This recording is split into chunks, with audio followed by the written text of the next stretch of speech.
Bonjour and welcome back. You've learned the verbs être, avoir, aller, and faire. So these are the verbs which we have covered in this week so far. We are adding the describing words, common adjectives, so you can say how things are, how you are. Let's get started. Let's start with few very basic adjectives. Grand, grand, which means big or tall.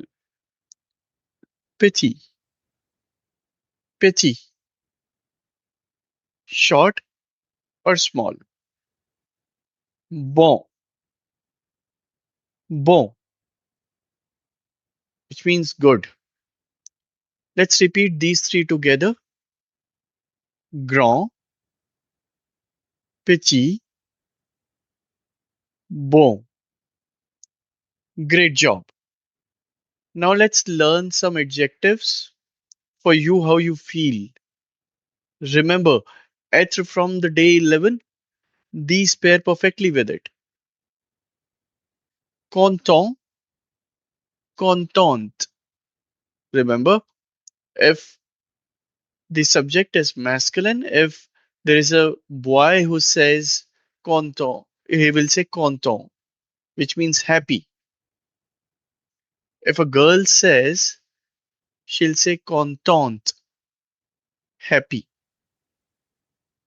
Fatigué, tired. Fatigué, triste, triste, which means sad. Occupé,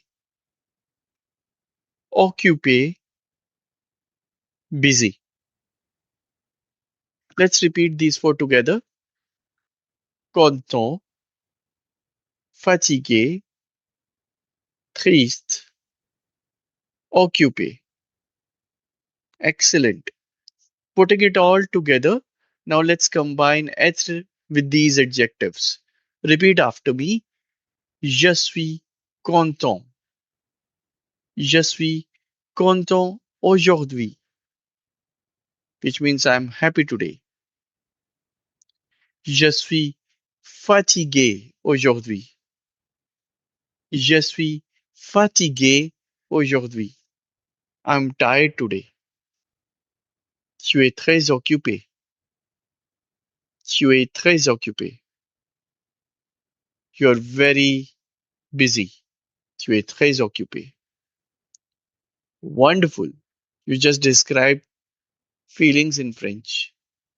Let's do a quick review. I'll say the adjective in French and try to remember what it means. Grand, that's big. Content, happy. Fatigué, tired. Triste, sad. Bravo! You now know how to describe things and feelings in French. Try saying je suis with one of the today's words before you go. À demain. See you tomorrow for another lesson. Au revoir.